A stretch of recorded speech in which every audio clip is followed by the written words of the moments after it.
Rekan mahasiswa kelas akuntansi berkelanjutan dari 704 dan 705. Hari ini gimana kabarnya, sehat? Sehat, Bu. Sehat, Bu. Alhamdulillah, Bu. Oke. Untuk kelompok penyaji pertama, saya persilahkan untuk waktu dan layarnya untuk presentasi. Baik, Presentasi Bu. hanya 30 menit ya. Oke, ntar sesi tanya jawabnya mungkin saya tambahin jadi 20 menit, tapi nanti kalau terputus dengan Zoom yang baru nggak apa-apa ya. Oke, saya persilahkan. Terima kasih.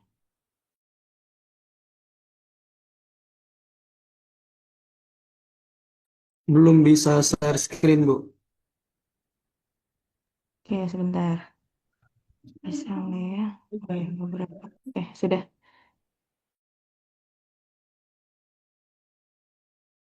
Teman-teman kelompok 2 udah pada masuk Zoom belum ya?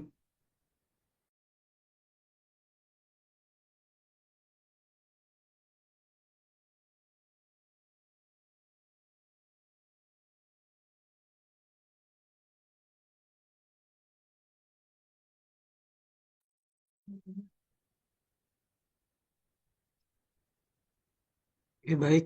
Assalamualaikum warahmatullahi wabarakatuh. Insya Allah pada pagi hari ini kita akan membahas materi yang akan dipresentasikan oleh kelompok 2, yaitu submateri dari stakeholder engagement. Nah, ini adalah anggota kelompok kami, ada Christine, Gaudensius, Taufik, Pasha, Ahmad Deni, Mada Adelia, Nawa, Umar Fawaz Anaki, Devina Rosasi Tepu, dan Kim Tania, Olga Devayanti. Nah, payung hukum stakeholder engagement yang kita pakai yaitu berikut, ada undang-undang dan peraturan pemerintah, lalu ada peraturan presiden. Pendahuluan isu keberlanjutan kini menjadi topik utama di dunia bisnis ya.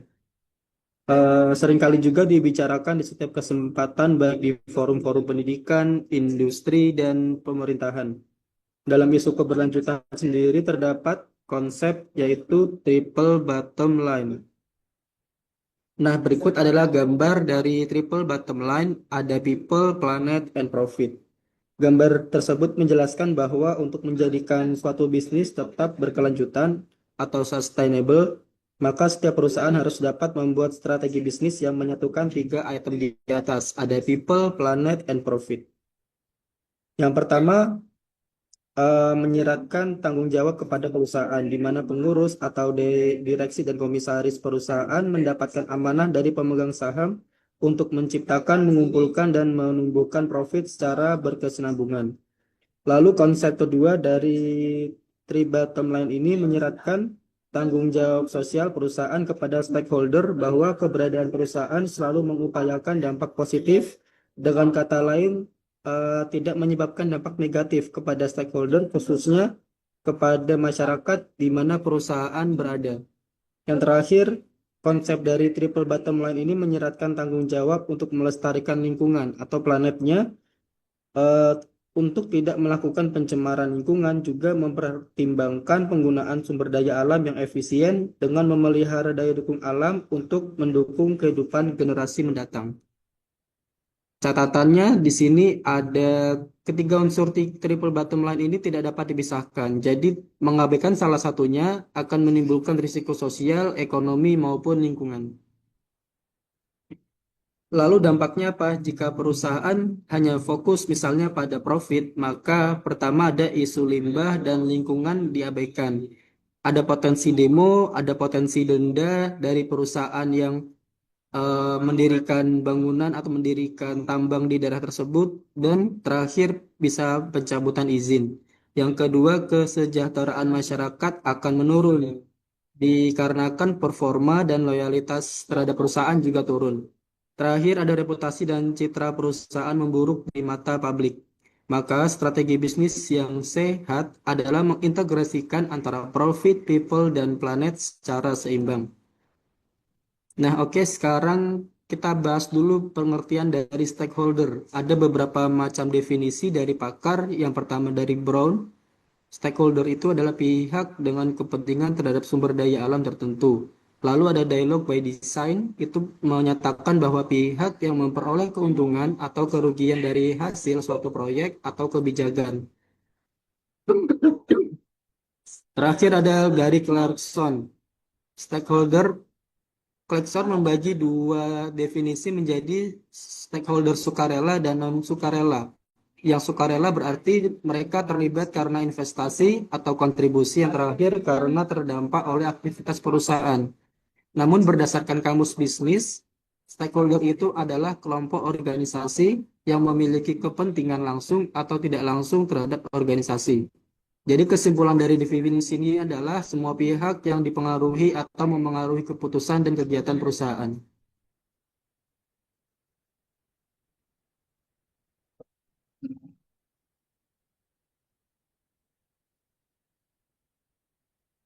Selanjutnya akan dilanjutkan oleh rekan saya.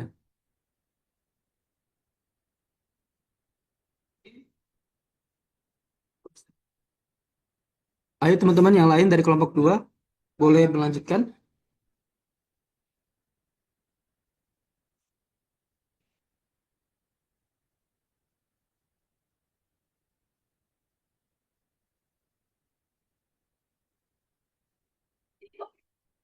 Kayaknya belum pada masuk ya Bu ya kelompok saya. Jadi izin saya lanjutkan ya Bu.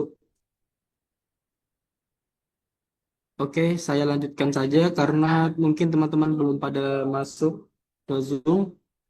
Jenis-jenis stakeholder berdasarkan hubungannya ada primary stakeholder dan secondary stakeholder.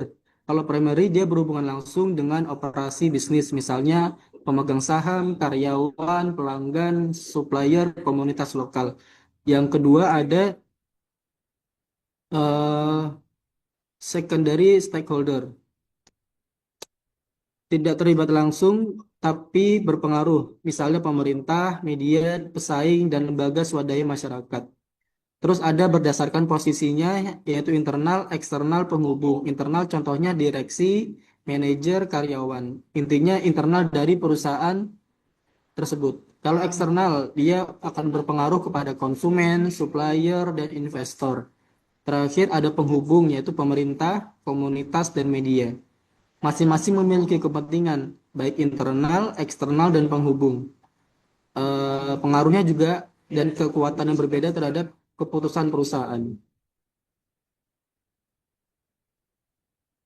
Teman-teman kelompok 2 yang lain, ada yang mau bantu melanjutkan?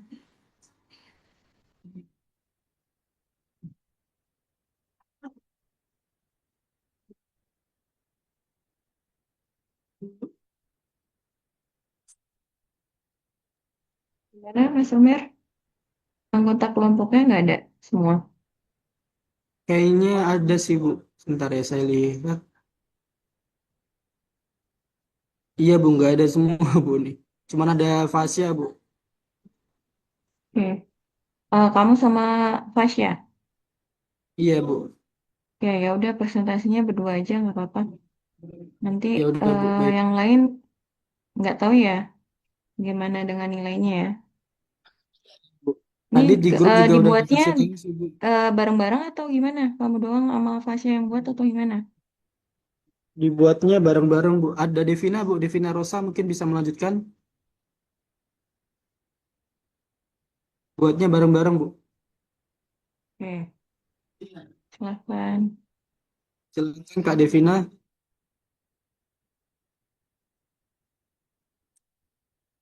Oh, oke, saya lanjut dulu aja deh. Nggak ada respon soalnya. Contoh-contoh hubungan stakeholder. Yang pertama untuk internal ya. Tadi kan kita mengenal stakeholder itu ada tiga, internal, eksternal, dan penghubung. Nah, contohnya hubungannya itu seperti apa? Yang pertama internal, dia tugasnya mengatur kebijakan dan operasional perusahaan. Kalau eksternal, seperti supplier tadi, dia menilai dan bereaksi terhadap hasil operasional perusahaan. Terakhir penghubung. Misalnya tadi contohnya pemerintah dan media ya. Dia eh, hubungannya menjadi jembatan komunikasi antara perusahaan dan publik.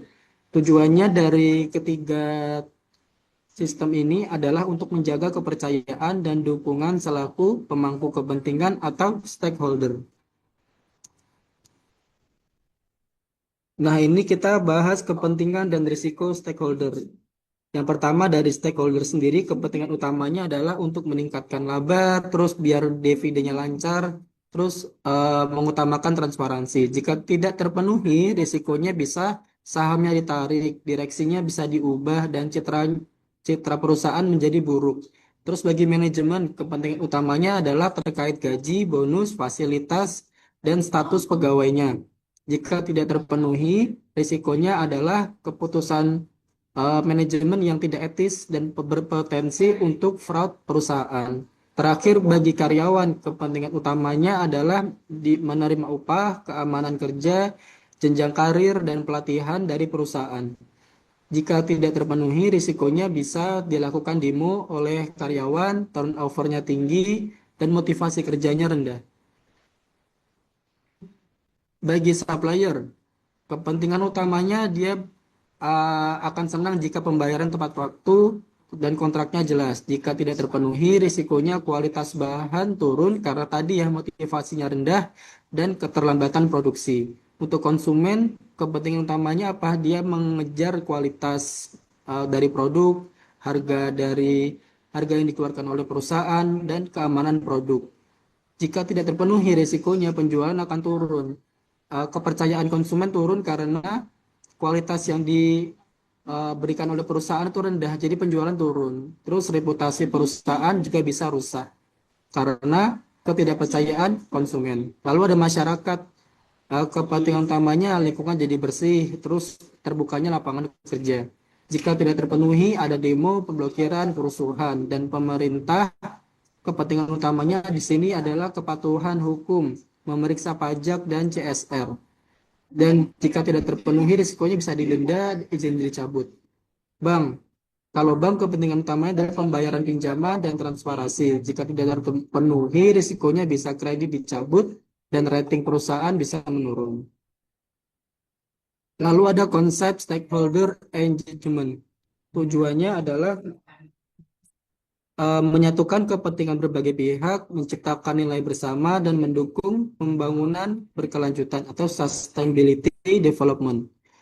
Tadi kita bahas stakeholder engagement, yaitu adalah proses memahami, membangun, dan memelihara hubungan dengan pihak-pihak yang dipengaruhi oleh aktivitas perusahaan. Pendekatan ini menekankan kolaborasi jangka panjang, bukan hubungan transaksional sesaat. Teman-teman lain ada yang mau melanjutkan? Ini sebenarnya bukan bagian saya sih. Evolusi stakeholder Boleh, boleh engagement. Mas. Ada? Eh, Boleh ya? kedengeran nggak ya Silakan suara saya? dilanjutkan. Ya, makasih Terdengar, Mas. terdengar. Oke, makasih Mas. Izin melanjutkan ya teman-teman dan Ibu. eh, Evolusi stakeholder engagement ini menurut Ellen White terdiri dari 3 periode, yaitu yang pertama tahun 1980-an, di mana era ini tuh fokus pada stakeholder management. Jadi perusahaan mulai mengambil langkah berkomunikasi dengan sekelompok stakeholder non-finansial yang punya peran signifikan atau berpengaruh terkait dengan concern perusahaan terhadap suatu isu tertentu. Yang kedua, pada era tahun 90-an, fokusnya stakeholder engagement ini mulai didiskusikan, mulai jadi fokus atau concern, di mana perusahaan ini mulai proaktif nih ketika mereka sadar bahwa mereka itu butuh untuk membuat suatu hubungan dengan stakeholder untuk mendapatkan suatu pandangan dan concern dari stakeholder yang lebih baik.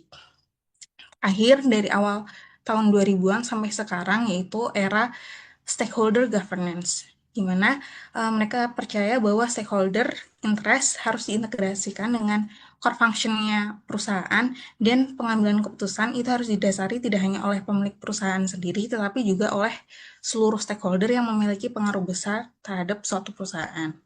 Boleh di next.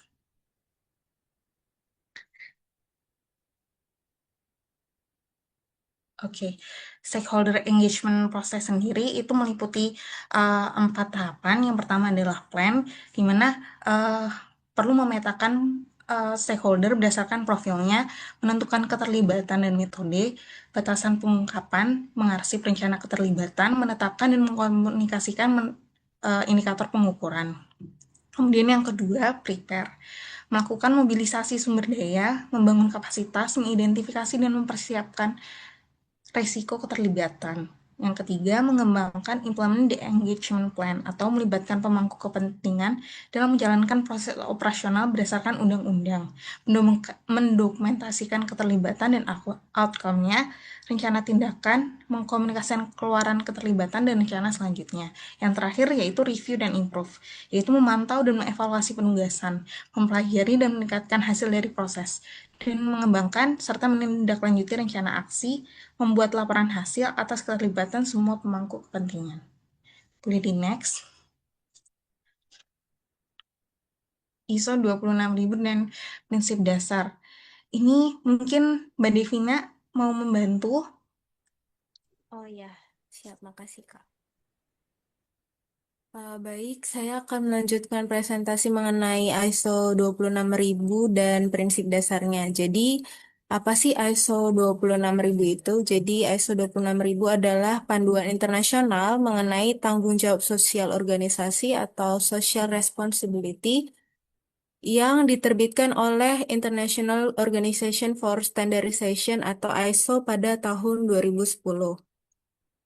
Nah, cirinya itu berlaku untuk semua organisasi dan tidak bersifat wajib atau sertifikasi dan mendorong etika, transparansi, dan akuntabilitas.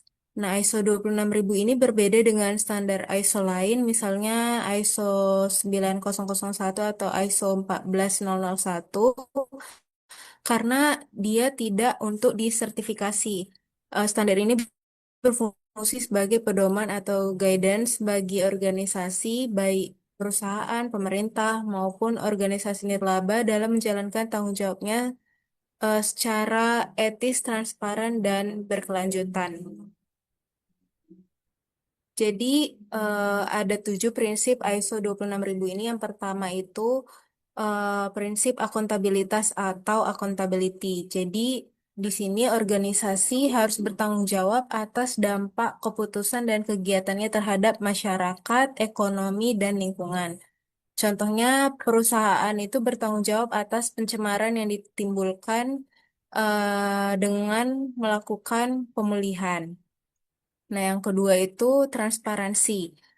Artinya organisasi itu harus terbuka dan jujur dalam mengungkapkan kebijakan serta aktivitas yang berdampak pada publik. Contohnya, perusahaan itu dapat membuat laporan sustainability atau laporan keberlanjutan.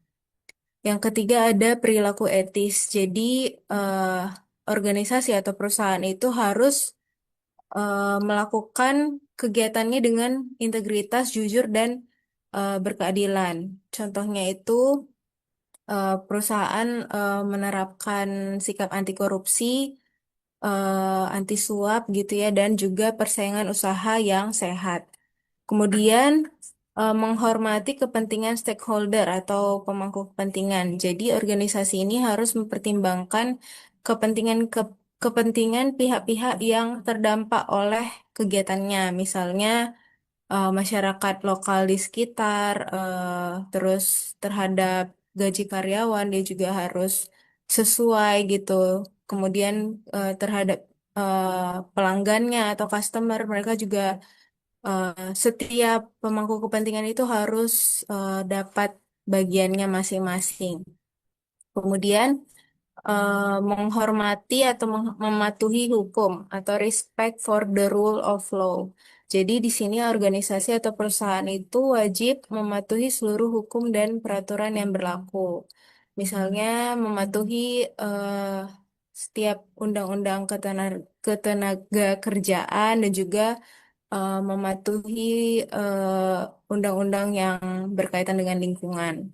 Kemudian menghormati hak asasi manusia atau norma perilaku internasional.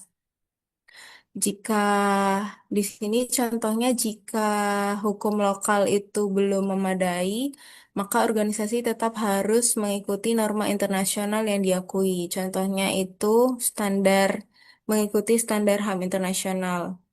Kemudian kepatuhan terhadap norma internasional. Ini juga sama. Jadi kita itu organisasi itu tetap harus menghormati setiap peraturan atau norma internasional yang berlaku.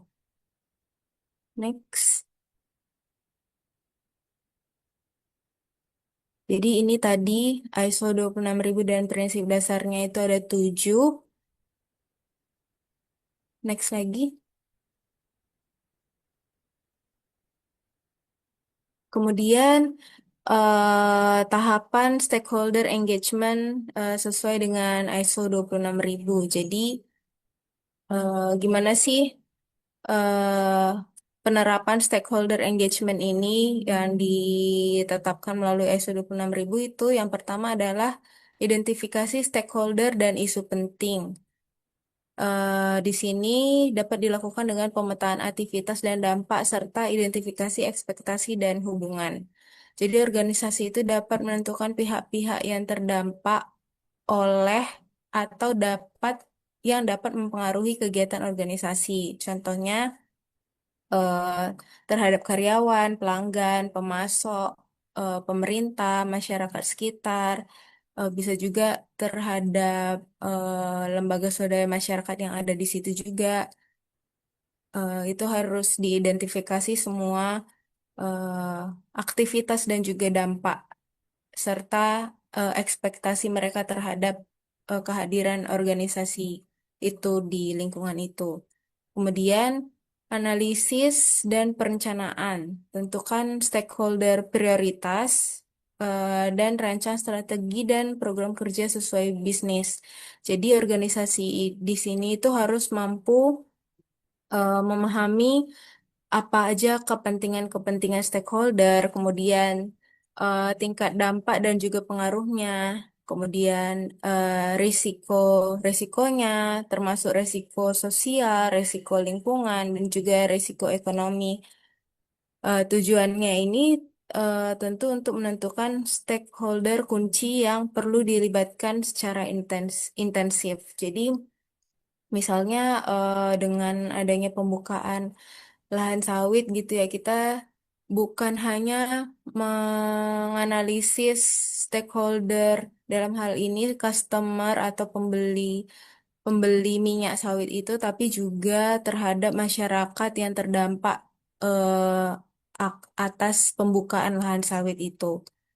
Kemudian yang ketiga, membangun kapasitas hubungan. Ini bisa dilakukan dengan pemberdayaan, transparansi, dan penerapan GCG.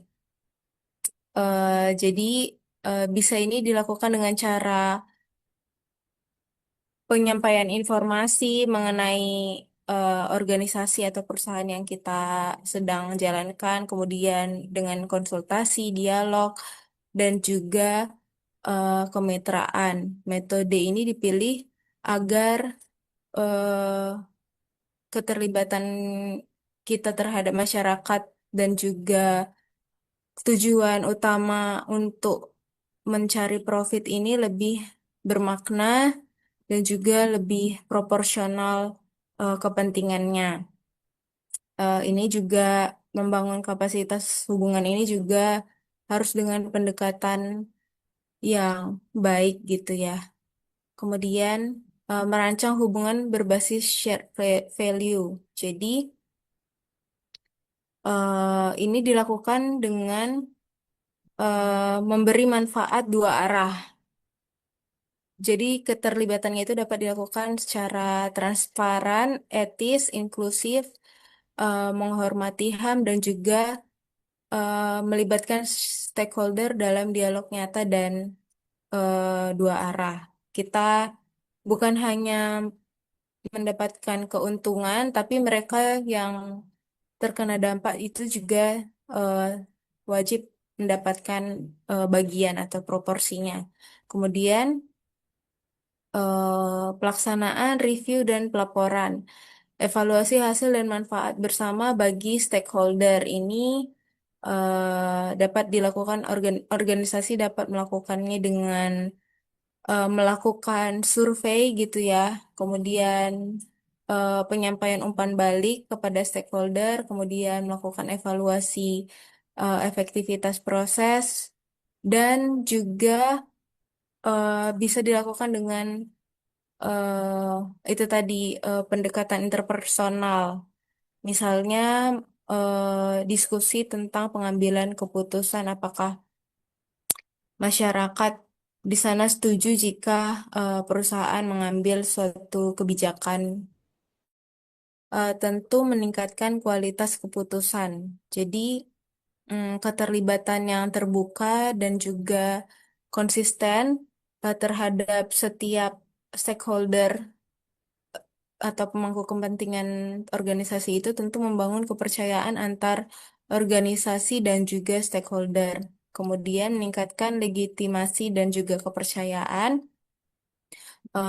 organisasi yang responsif dan peduli dianggap lebih bertanggung jawab dan juga kredibel. Kemudian mengurangi resiko konflik dengan melakukan stakeholder engagement ini, tentu organisasi dan juga para pemangku kepentingan akan lebih terhindar dari adanya konflik. Kemudian memperkuat dukungan dan komitmen, meningkatkan akuntabilitas dan reputasi organisasi, eh, kemudian inovasi dan solusi yang lebih baik, memastikan keberlanjutan proyek, memenuhi regulasi dan standar internasional, dan juga meningkatkan performa dan hasil proyek.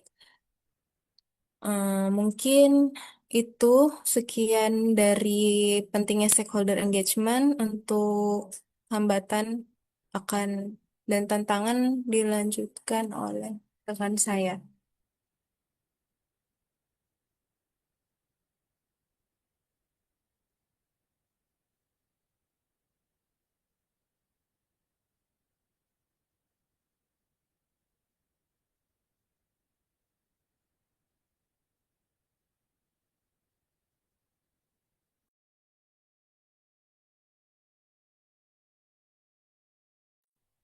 Ya, temennya belum ada, Mbak.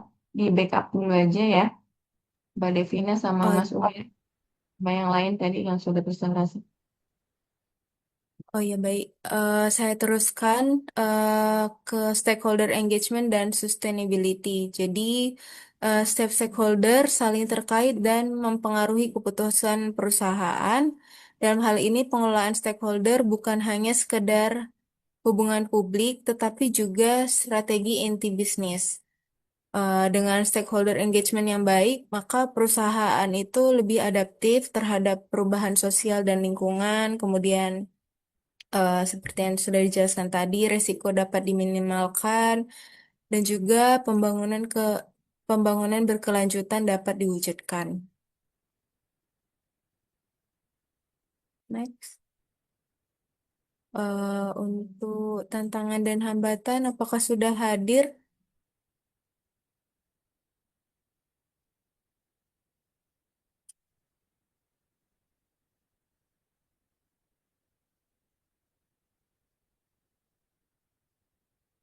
Saya bantu backup dulu aja, Kak. Baik, kami lanjutkan ya. Tantangan dan hambatan dalam stakeholder engagement. Pertama ada konflik kepentingan, kurangnya transparansi dan komunikasi, tingkat partisipasi rendah, lalu ada keterbatasan sumber daya, ketidakpercayaan historis, dan terakhir ketidakjelasan tanggung jawab. Lalu apa best practice dalam stakeholder engagement? Yang pertama kita bisa memapping stakeholder yang sistematis, lalu proses engagement yang terencana dan terstruktur, lalu terbentuknya transparansi dan komunikasi dua arah, adanya integrasi dalam strategi perusahaan, terus kita juga bisa melakukan pengukuran kinerja, dan terakhir kita juga bisa melakukan kolaborasi yang berkelanjutan. Untuk materi ini adakah teman-teman yang sudah hadir terkait standar AA 100.000 SES?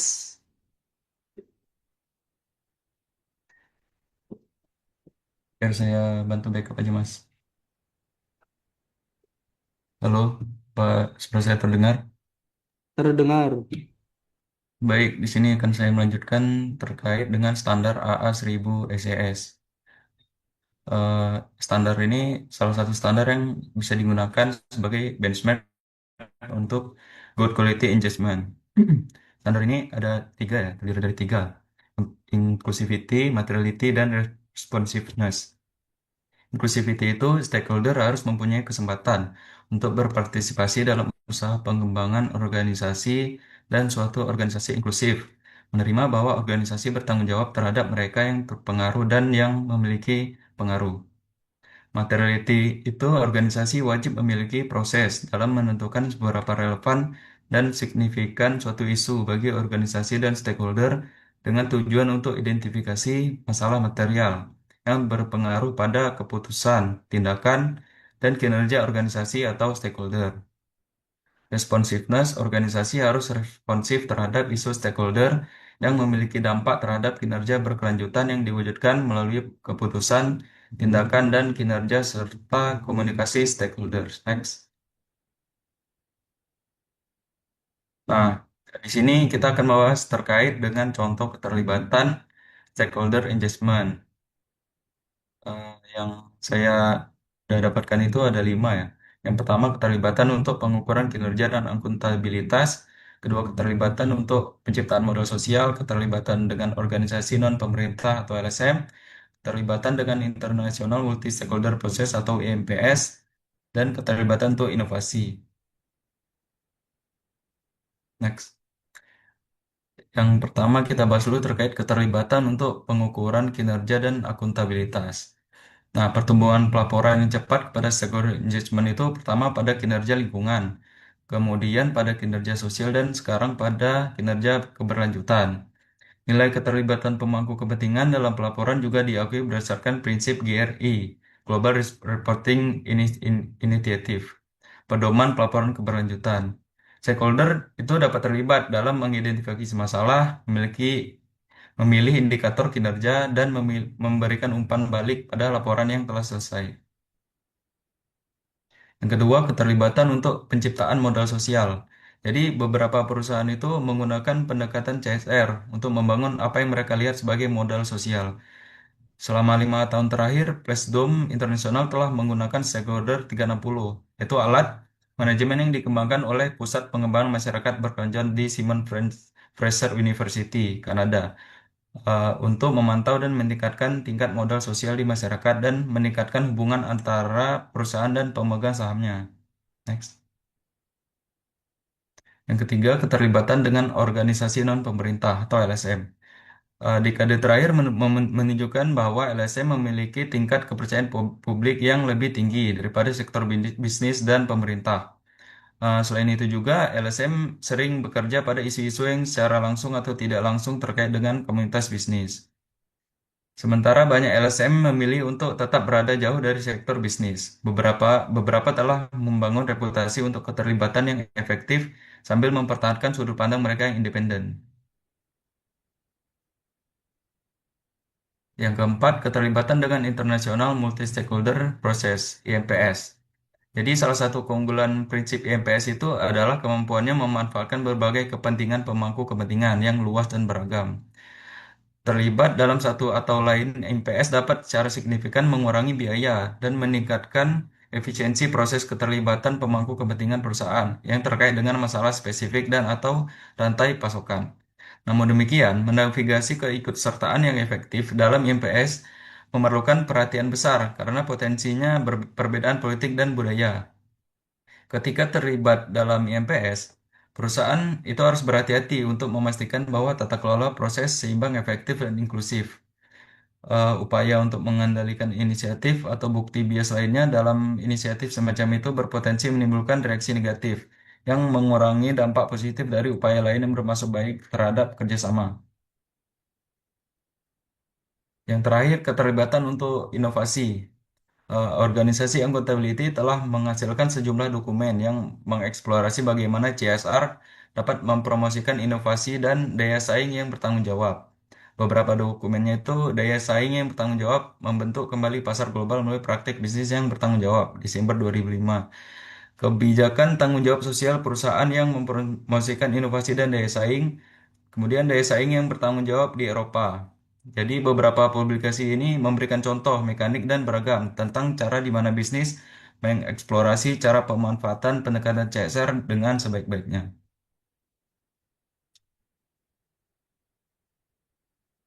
Untuk kesimpulan ada yang udah hadir? Kalau tidak ada saya backup aja. Kesimpulan stakeholder engagement itu adalah inti dari manajemen keberlanjutan. Kemudian prinsip ISO 26000 memberikan panduan etis dan sistematis. Perusahaan perlu berkolaborasi, bukan hanya bertransaksi dengan stakeholdernya. Kemudian hasil akhirnya adalah bisnis yang berkelanjutan, dipercaya, dan berdampak positif. Selanjutnya akan Selanjutnya bisa dijelaskan oleh rekan saya. lain.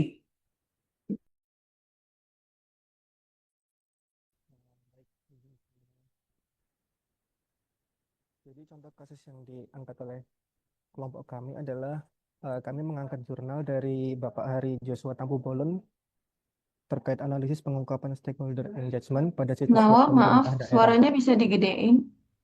Oh, sebentar Ibu. Oke, terima kasih ya. Mungkin kamu pakai headset, jadi headsetnya mungkin dilepas dulu aja. Apakah sudah jelas, Bu? Halo? Tes, apakah sudah jelas, Bu? Sudah, sudah. Oke. Baik, terima kasih sebelumnya. Mohon maaf karena ini di kantor lagi ada rapat, jadinya mungkin saya kurang efektif nanti dalam mengikuti perkuliahan. Untuk contoh kasus yang digunakan diangkat oleh kelompok kami adalah hasil dari jurnal penelitian oleh Bapak Hari Joshua Tampu Bolon, yang mana judulnya adalah Analisis Pengungkapan Stakeholder Engagement pada Situs Web Pemerintah Daerah, yang mana ada pada pemerintah provinsi dan kota di Indonesia. Penelitian ini dilakukan pada tahun 2018 dengan objek penelitiannya adalah 132 pemerintah daerah yang terdiri dari 34 pemerintah provinsi dan 98 pemerintah kota. Stakeholder engagement, proses pelibatan pemangku kepentingan untuk menyelaraskan kepentingan organisasi dan stakeholder. Di Indonesia, pengungkapan stakeholder engagement bersifat sukarela, belum diatur secara khusus seperti di sektor swasta. Pemerintah daerah memiliki kewajiban pelayanan publik, yaitu membutuhkan komunikasi dua arah melalui media modern, terutama situs web. Next. Pengungkapan stakeholder engagement dapat dinilai berdasarkan beberapa aspek utama. Pada aspek identifikasi stakeholder, penilai memeriksa apakah situs web pemerintah daerah menjelaskan definisi stakeholder, menyebutkan jenis-jenis stakeholder seperti masyarakat, LSM, swasta, dan UMKM, mengidentifikasi stakeholder utama, serta memberikan informasi mengenai hubungan pemerintah dengan kelompok-kelompok stakeholder. Next. Pada aspek program atau kegiatan stakeholder engagement, penilai memeriksa apakah pemerintah daerah mengungkapkan pelaksanaan program seperti Agenda Lokal 21, penanaman pohon, program daur ulang, program kesehatan, penghematan energi, keamanan lingkungan, kegiatan masyarakat, olahraga, kegiatan ekonomi, serta keberadaan klub atau asosiasi masyarakat. Seluruh aspek ini menjadi dasar dalam mengevaluasi sejauh mana pemerintah daerah telah melaksanakan dan mengungkapkan stakeholder engagement melalui situs web mereka. Kemudian temuan per aspek. Yang pertama ada identifikasi stakeholder. Dengan angka sebesar 92,25%, pemerintah daerah menyebutkan jenis-jenis stakeholdernya seperti masyarakat, pemerintah, lembaga, usaha, dan lain-lain. Hal ini menunjukkan bahwa secara umum pemerintah daerah di Indonesia telah mengidentifikasi stakeholder mereka. Namun hanya 2,33% yang menyebutkan key stakeholdernya. Aspek berikutnya ada media dan pendekatan dengan angka 82,17% menyebutkan metode seperti forum, FGD, konsultasi. Di sini mengindikasikan bahwa pemerintah telah melakukan pendekatan-pendekatan kepada stakeholder, ya itu tadi seperti forum masyarakat, diskusi kelompok, forum caption, pertemuan, mungkin musyawarah atau sosialisasi, penyuluhan, workshop, dan juga konsultasi.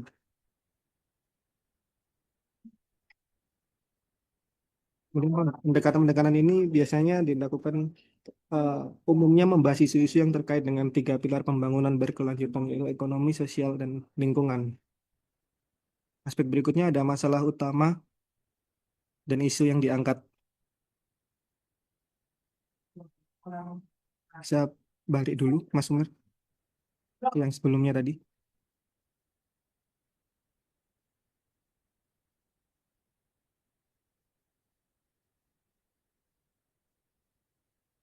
Yang berikutnya adalah masalah utama dan isu yang diangkat melalui stakeholder engagement.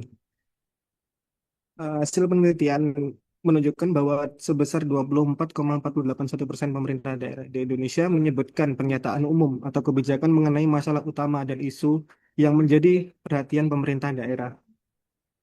Yang mana yang menyebutkan adalah aspek sosial sebesar 17,83%, aspek lingkungan 16,28%, dan aspek ekonomi sebesar 13,18%.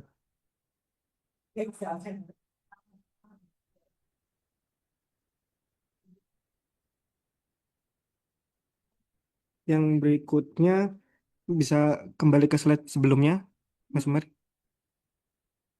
Yang berikutnya ada bukti stakeholder engagement. Jadi mengungkapkan bukti dari adanya stakeholder engagement pada situs web mereka. Bukti-bukti tersebut berupa seperti berita, foto kegiatan, video konferensi, arsip, dan publikasi. Jadi dari adanya bukti-bukti tersebut mengindikasikan bahwa situs web merupakan hal yang penting bagi pemerintah daerah untuk berkomunikasi dan meyakinkan berbagai stakeholder bahwa mereka telah menerima berbagai umpan balik dari stakeholder dan melalui tindakan dalam merespon masyarakat masalah yang ada di masyarakat. Kemudian ada umpan balik. Salah satu kelebihan situs web adalah mampu memfasilitasi komunikasi dua arah antara pengguna dan pemilik situs web. Dengan adanya situs web, memungkinkan masyarakat lebih mudah untuk menyampaikan aspirasi dan juga menyampaikan eh, pemerintah menyampaikan permasalahan yang ada di lingkungan masyarakat. Pada situs web, komunikasi dua arah dilakukan melalui pemberian umpan balik oleh masyarakat dan respon dari pemerintah daerah. Di sini ada sambutan umpan balik sebesar 22,48%, kemudian formulir umpan balik 42,64%, kemudian kontak email nomor telepon 84,50%, penjelasan cara memberi umpan balik sebesar 11,63%, dan media sosial sebesar 65,89%. Jadi untuk angka-angka ini untuk sambutan umpan balik sebesar 22,48%, jadi mengindikasikan bahwa pemerintah daerah telah memberikan sambutan umpan balik. Nah, rendahnya angkanya ini 22,48% ini menunjukkan bahwa pemerintah daerah belum maksimal dalam mendorong masyarakat untuk memberikan umpan balik melalui situs web mereka. Kemudian formulir umpan balik. Jadi dari 42,64% ini eh, artinya hanya 42,64% ini yang menyediakan formulir umpan balik atau saran pada situs web mereka. Kemudian kontak, email, nomor telepon sebesar 84,50%. Ini mengindikasikan bahwa web tersebut mencantumkan adanya detail kontak, detail email, nomor untuk dapat melakukan hubungi. Kemudian penjelasan cara memberikan umpan balik. Hanya 11,63% yang memberikan penjelasan tentang menggunakan umpan balik. Kemudian media sosial di sini 65,89% menunjukkan pemerintah daerah lumayan tinggi memiliki akun media sosial seperti Facebook, Twitter, Instagram, dan lain sebagainya. Untuk contoh kasus, ya, tingkat pengungkapan masih rendah. Jadi kesimpulannya adalah tingkat pengungkapan masih rendah dikarenakan situs web belum dimaksimalkan sebagai media engagement. Pemerintah daerah umumnya sudah mengidentifikasi stakeholder, terutama masyarakat. Pendekatan konsultasif sudah dilakukan, tapi partisipasi lewat situs web masih lemah. Banyak situs tidak menyediakan formulir umpan balik, penelitian terbatas karena tidak mencakup seluruh daerah.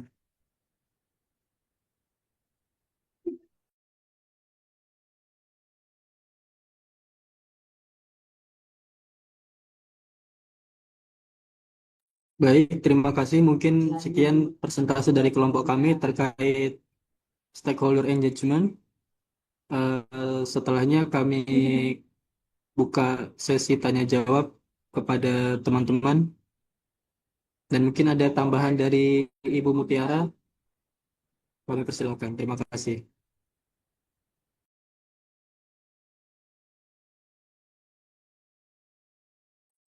Oke, silakan teman-teman mahasiswa dari kelompoknya Mbak Kartika dan Mbak Elfries ya, menyajikan membuat pertanyaan.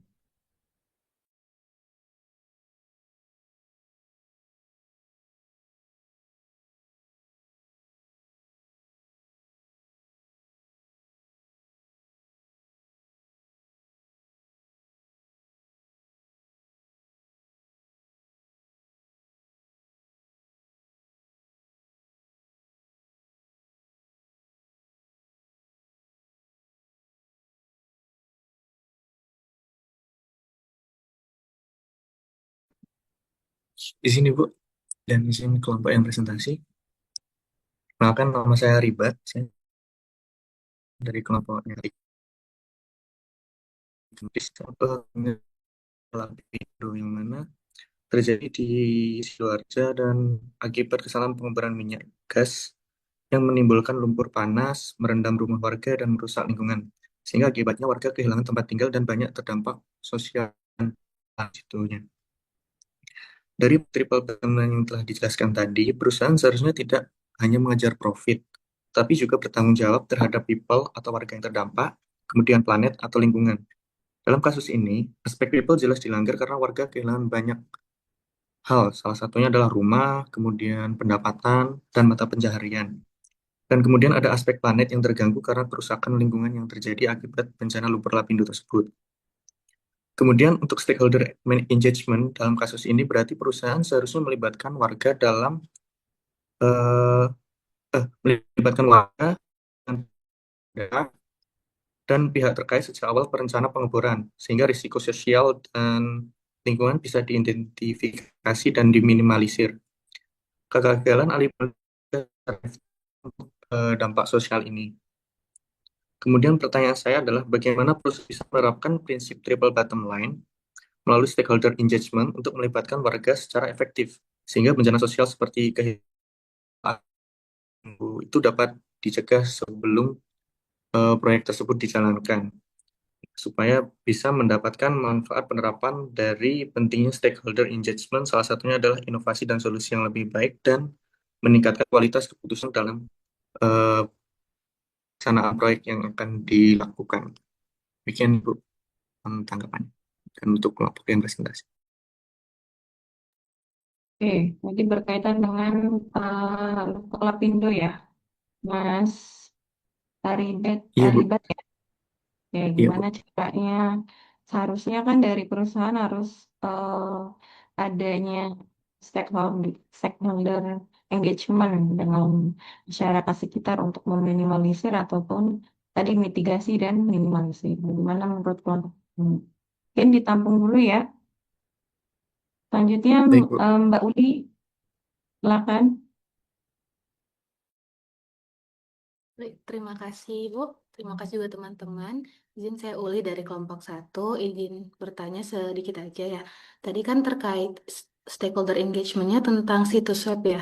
Nah, kalau menurut teman-teman dari kelompok 2 itu bagaimana cara dalam hal ini misalnya pemerintah daerah untuk meningkatkan kualitas stakeholder engagement itu lewat situs web?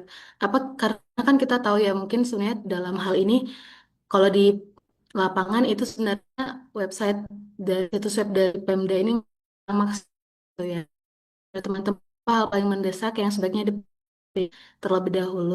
Kemudian menurut teman-teman apakah di era sekarang ini situs tersebut sudah cukup inklusif dalam hal ini apakah sudah dapat diakses oleh semua kelompok, misalnya penyandang disabilitas atau masyarakat yang minim literasi digital. Mungkin sekian dari saya. Terima kasih. Oke, Mbak Uli. Mana dari kelompok eh, satu ya? Kelompok satu Mbak Kartika ya? Betul, Bu. Ya, dari kelompok satu udah dua pertanyaan. Sepertinya sudah, Bu. Oke, silakan Mas Uler untuk berdiskusi.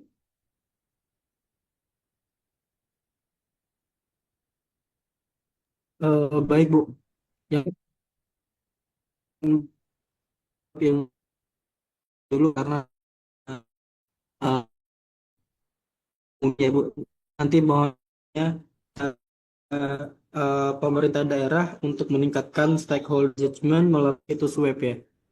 Yang pertama bisa melakukan pembaruan konten berkala. Misalnya kan kalau di situs web itu misalnya data-data laporan kerja, laporan keuangan, dan laporan-laporan pemerintah yang dianggap eh, masyarakat perlu tahu gitu. Itu dilakukan update secara berkala untuk memastikan semua data, terutama peraturan daerah juga dan kinerja program terkini itu harus lengkap dan disediakan tanggal pembaruan yang jelas di situs web pemerintah daerah. Lalu bisa melakukan pengungkapan laporan kinerja. Seperti yang saya tadi bilang, perlu dilakukan update ya, berkala karena sampai sekarang mungkin masih ada beberapa pemerintah daerah yang belum update terkait pelaporan kinerja yang mencakup aspek sosial, lingkungan, dan ekonomi. Mirip dengan konsep triple bottom line. Lalu kita mungkin bisa melakukan penyederhanaan web agar situs web pemerintah daerah ini sistematis dan mudah dipahami dan mudah digunakan oleh masyarakat. Agar masyarakat juga cepat menemukan layanan dan informasi apa yang mereka butuhkan di situs web pemerintah daerah. Terus mungkin terkait open data ya, data-data yang ada di pemerintah daerah itu biasanya kayak kurang baik. Yang ada biasanya error. Dan mungkin bisa dilakukan peningkatan data publik dalam format yang bisa masyarakat mudah pakai, misalnya seperti Excel atau PDF. Tapi kebanyakan kan PDF ya, dan PDF pun biasanya tidak jelas, seringnya rusak atau error, sehingga perlu melakukan perbanyak jenis data gitu, tidak hanya PDF. Lalu mungkin itu aja sih Bu, kalau yang pertanyaan kedua ya. Pertanyaan kedua karena tadi kalau nggak salah ada apakah daerah sekarang ini sudah cukup inklusif ya? Menurut saya terkait inklusivitas digital ini masih menghadapi tantangan signifikan. Karena saya merasakan sendiri di tempat kerja saya di pemerintah Aceh itu masih ada kesenjangan digital. Maksudnya itu terdapat kesenjangan akses internet yang besar antara wilayah perkotaan dan kabupaten, serta berbagai sosial. Misalnya di Banda Aceh dengan di Aceh Tamiang itu masih kurang, masih terdapat kesenjangan gitu. Terus terkait literasi digital, eh, tantangannya tuh yang kedua, literasi digital masyarakat ini masih kurang dan masih belum merasa melihat data pemerintah daerah kali itu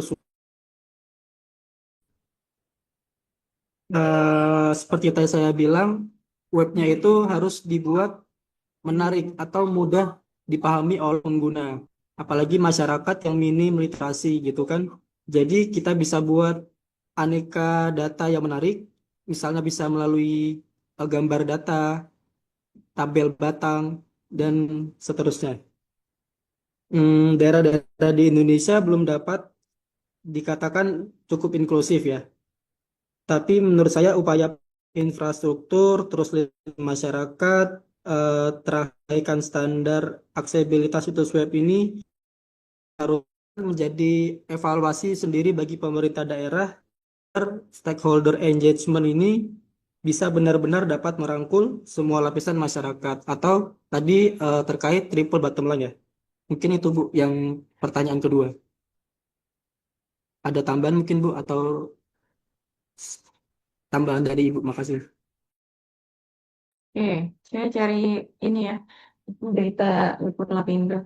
Memang ya, kalau ini saya jawab pertanyaan dari Mas Aryabat ya, yang berkaitan dengan case-nya Liput Lapindo oleh PT Lapindo Berantas ya. Memang kan kalau topiknya itu memang ada dua, salah berkaitan dengan salah pengoboran atau memang dampak gempa bumi. Kalau terkuat sih memang salah pengoboran gitu ya. Nah, di sini memang harus ada stakeholder engagement gitu loh. Jadi kalau misalkan memang mungkin kalau warlock ya, warga lokal kan memang tahu daerah-daerah mana yang eh, apa ya, seharusnya bisa digunakan untuk eh, industri, mana yang tidak gitu ya. Mungkin harus didiskusikan dulu dengan warga sekitar gitu. Harus tadi kan kalau dari kelompok kedua ini menyampaikan namanya apa, stakeholder engagement itu harus ada dari dua arah gitu ya. Nah, di sini juga disertakan bahwa memang ada ganti rugi sebesar kurang lebih adalah 5 triliun. Nah, ini kasusnya udah lama banget dari 2006 sampai 2025 udah emang bener-bener udah jadi kota mati gitu ya. Itulah pentingnya kalau misalkan apa stakeholder engagement gitu ya, Mas Aryabet ya. Tadi kalau dari prinsip 3P ya, triple bottom line itu yaitu people, planet, sama apa namanya Profit, profit. Bu. Jadi harus dipikirkan berkaitan dengan tiga hal tersebut. Itu. Terus kalau yang tadi Mbak Uli itu tadi bertanya apa ya? Berkaitan dengan website ya? Iya, Bu. Oke, website itu memang harus sering diupdate ya Mbak. Jadi kalau ada kegiatan yang berkaitan dengan CSR dari pemerintah kota atau daerah itu harus diupdate di situ. Jadi eh, dari segi transparansinya juga harus diungkap gitu kepada publik gitu. Karena kan kalau tadi Mbak nanyanya seperti di itu ya pemerintah daerah gitu ya. Iya benar ya. Betul, Bu. Oke, ya seperti itu Mbak. Jadi sebenarnya nanti saya akan menjelaskan juga untuk kisi-kisi UTS kalian berkaitan dengan SDGs. SDGs itu nanti ada 17 indikator. SDGs itu bukan hanya diberlakukan oleh eh, industri saja gitu, tapi kayak apa namanya university juga harus menerapkan dari 17 indikator SDGs.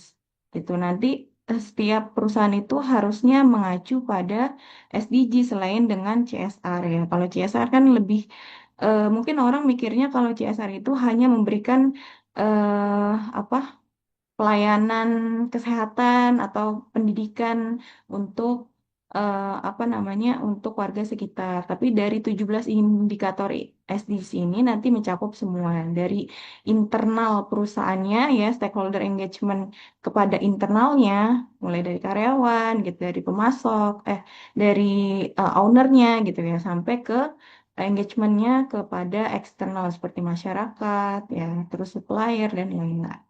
Itu ya, nanti saya akan bahas di terakhir, mungkin dari setelah kelompok satu presentasi, oke? Mungkin itu aja dari saya tambahannya. Kelompok pertama, walaupun memang ada kekurangannya, tapi sudah bisa berhasil di backup oleh satu sama lain. Kita mungkin kasih tepuk tangan dulu ya untuk kelompok kedua. Oke. Selanjutnya kita lanjut ke kelompok pertama nih, jadi kebalik ya. Kelompok pertama dulu, kelompok kedua dulu, Mbak. Presentasi baru kok. Oke, waktu dan eh, layar saya persilakan untuk kelompok kedua. Kelompok pertama.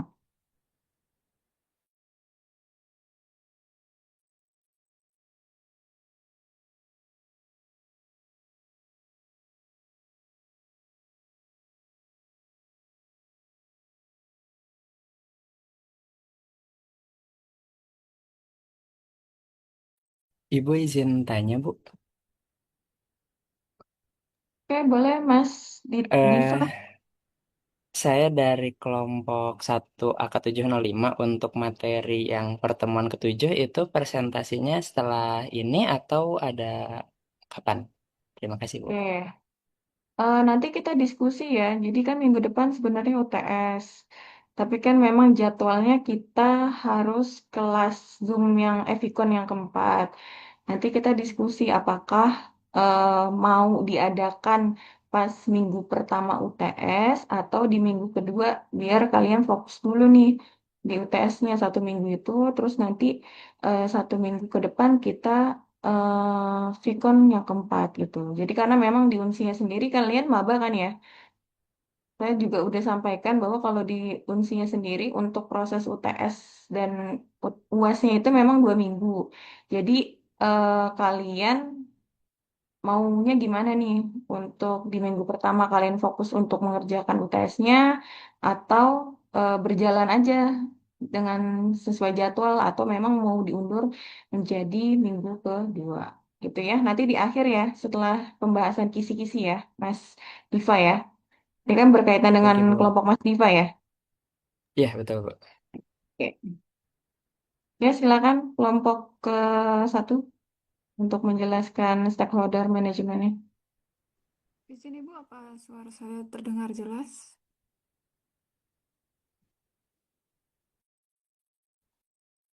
Assalamualaikum warahmatullahi wabarakatuh.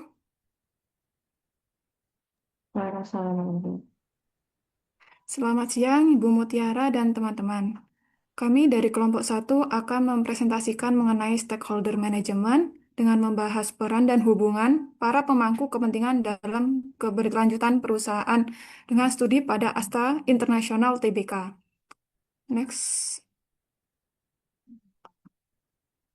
Sebelumnya saya akan memperkenalkan anggota dari kelompok 1 yaitu Abistafaza NI, Aksa Mahidar Alwi, Alivia Selsa R, Anisa'u Muslimatul A, Aribat Restu B, Bregi Sembiring, Elfris Nawatika Saragih, Fatihan Nadira, Kartika, Muhammad Rizal Sukrianto, Nabilah Zaki, Nani Sumarni, Novinda Fauzia Safitri, Priscilia Frederica, Selavita Sianturi, dan Ulin Natasha Girsang. Untuk pembahasan dalam materi kali ini akan disampaikan oleh Kak Aksa Mahdar Alwi, Elfriskana Watika Saragi, Kak Uli Natasha Girsang, Kak Nani Sumarni, Kartika, Priscilia Frederica, dan Alivia Selsaer. Untuk di kelompok satu akan membahas mengenai yaitu latar belakang, konsep stakeholder management, profil PT Astra International Tbk, identifikasi stakeholder PT Astra